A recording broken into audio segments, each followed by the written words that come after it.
ये सब तुम लोगों की वजह से हो रहा है। मेरे मन को भाया, मैं कुत्ता काट के खाया। कुत्ता खाना था, किसानों का गेहूं नहीं।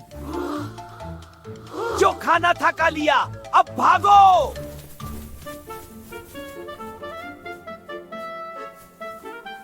भागो।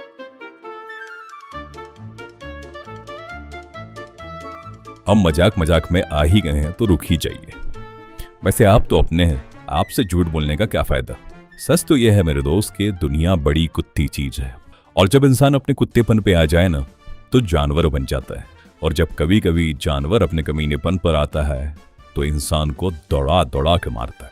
वैसे अगर दौड़ाने वाला जानवर शेर है ना तो कोई बेइज्जती वाली बात है नहीं, क्योंकि शेर या बाघ के सामने आने पे आपकी मेरी हम सबकी फटके हाथ में ही आ जाती है। पर अगर दौड़ाने वाला जानवर शुतुरमुर्ग के जैसा दिखता है तब तो हंसी आएगी ना भाई।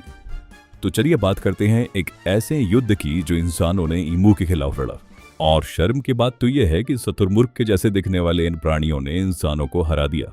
और इस कहानी के लिए हमें वहीं जाना पड़ेगा जहां ईमू पाए जाते हैं, यानी कि Australia.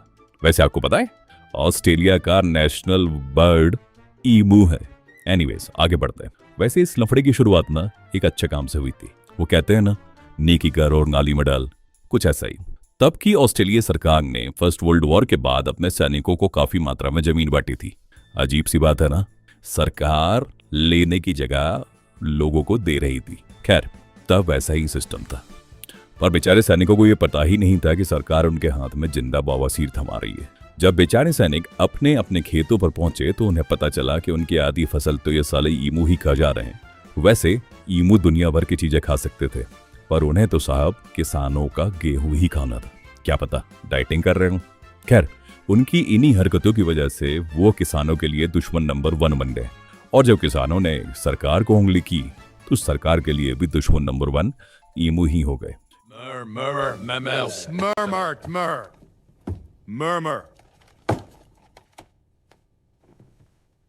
Gentlemen, since we are idiots, we will send the army to kill the bloody emu, which is our national bird, by the way. इस लफड़े या फिर कहा जाए इस वॉर की शुरुआत तब हुई जब सरकार ने ईमू को मारने के लिए आर्मी ही भेज दी। ये सब तुम लोगों की वजह से हो रहा है। मेरे मन को भाया, मैं कुत्ता काट के खाया। कुत्ता खाना था, किसानों का गेहूं नहीं। जो खाना था खा लिया, अब भागो।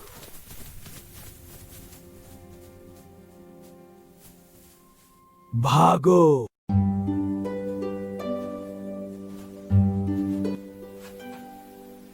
ईमू और ऑस्ट्रेलियन सेना का पहला आमना सामना कैंपियन नाम की जगह पर हुआ। ईमू ने सैनिकों को देखा, सैनिकों ने ईमू को देखा और आंखों आंखों में ही दोनों में प्यार हो गया। अच्छा वेट, ये तो कोई और कहानी है। खैर हम कहां थे। ईमू ने सैनिकों को और सैनिकों ने ईमू को देखा, और ईमू का झुंड देखते ही ऑस्ट्रेलियन आर्मी ने मशीन गन खोल दी। ईमू भागे, गजब ही भागे, चारों तरफ भागे, और इतना भागे साहब कि अगले 2 सेकंड में पूरा मैदान खाली हो गया और 3-4 ईमू को छोड़कर सरकार के हाथ में हवा ही लगी। और शर्म की बात आपको पता है क्या थी? ये थी कि कुछ ईमू जिन्हें गोलियां लगी थी वो भी भाग गए। ये साले हरामी ईमू ऑस्ट्रेलियन आर्मी की गोलियां रिफ्लेक्ट कर दे रहे थे। पहली बैटल में ईमू की ही विजय हुई, पर ऑस्ट्रेलियन सेना को अभी तक अपनी औकात का पता चला नहीं था लगता है। ऑस्ट्रेलियन सेना ने तय किया कि अगले बार वो ईमू के बिल्कुल पास पहुंच जाएंगे और फिर उन पे हमला करेंगे। पर भाई ऐसा है कि जब किस्मत खराब चल रही हो ना तो ऊंट के ऊपर बैठे आदमी पर भी कुत्ता मूत के चला जाता है, और कुछ ऐसा ही ऑस्ट्रेलियाई सेना के साथ हुआ। इस बार वो जैसे तैसे ईमू के पास तो पहुंच गए, पर जब गोलियां चलाने की बात आई तो आधी बंदूकें जाम हो गई और फिर एक बार ईमू बाय बाय कह के निकल गए। वैसे इस बैटल में भी लगभग 12 ईमू ही मारे गए, और जितना खर्चा ऑस्ट्रेलिया सेना को हुआ उसके हिसाब से ये बैटल भी ईमू नहीं जीती। हमसे लड़ने की हिम्मत तो कर लोगे, कमीनापन कहां से लाओगे। पर इतनी बेइज्जती से भी आर्मी का जी नहीं भरा। इस बार ऑस्ट्रेलियाई सेना ने तय किया कि वो इस बार गाड़ियों पर मशीन गन फिट करेंगे और फिर ईमू के पीछे दौड़ेंगे। उन्होंने मशीन गन के साथ साथ गाड़ियां दौड़ाई, ईमू पे हमला भी किया। ईमू पहले की तरह उनसे भागे भी, और अंत में वही हुआ जो हमेशा होता आया है। 3-4 ईमू को छोड़ के बाकी कुछ हाथ में नहीं लगा। जीत एक बार फिर से ईमू की ही हुई।